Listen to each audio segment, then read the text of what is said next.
Hi, this is Sharon Stapleton. I'm president of the Point Pleasant Club. I am the interviewer today, and I also want to introduce behind the camera is Steve Fleming of the Fairmont Club. Today we are conducting an interview on questions reporting for the 2014 District 7530 Conference on the history of Rotary. My teammates today are George Foster in the Fairmont Club, Ryan Kennedy, Clarksburg Club, Guy Ward, Fairmont Club, Linda Fiola of the Buckhannon Club, and also from Buckhannon, Kathy McMurray.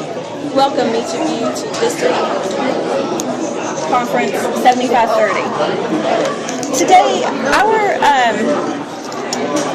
title of our club, or the time frame, is 1940 to 1950, and we named the group voted to name this Rotary Surviving the Decade of Conflict. So George, I'd like to ask you, why did the group name the time period as they did? Sharon, this 1940 time period was a very devastating time period for many organizations because of the war. World War II, when the Japanese entered in, they lost a lot of clubs. Many clubs all over the world had to drop out of Rotary because of the conflicts worldwide. Very good, thank you. Ryan, what is a major club service milestone or project that is representative of the period from 1940 to 1950 and the basis for Rotary? Well, in 1947, Paul Harris died, and after he died, the Rotary Foundation embarked on its very first project, which at that time was called the Fellowships for Advanced Study, which was later renamed the Ambassadorial Scholarships. Okay.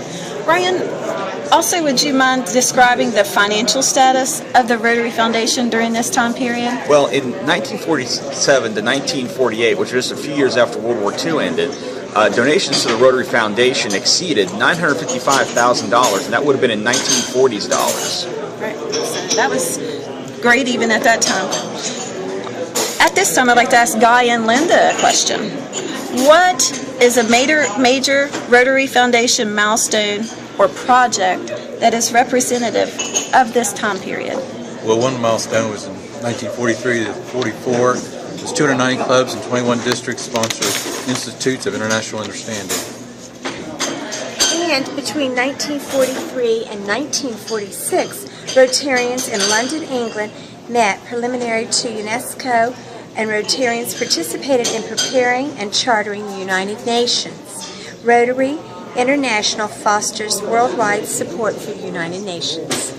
And also, near the end of the decade, 1949, Rotary reestablished in Austria, Germany, and Saarbrücken. Very good.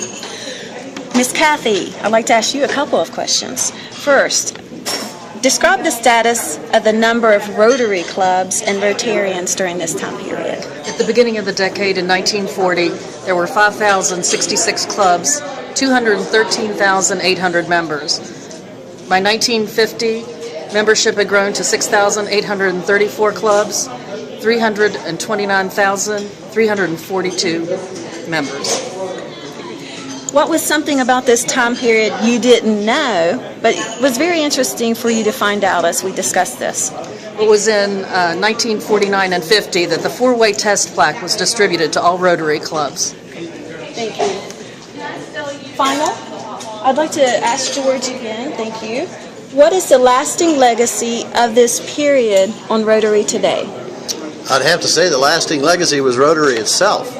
This was a period that devastated countries, devastated organizations, and Rotary met the challenge. We came through the war, and as you can see by the statistics that were mentioned, we came out very much ahead at the end of the war. We reinstated the clubs that we lost and came back. Well, thank you. This is our final wrap. Our time frame was 1940 to 1950, Rotary, Surviving a Decade of Conflict. Thank you.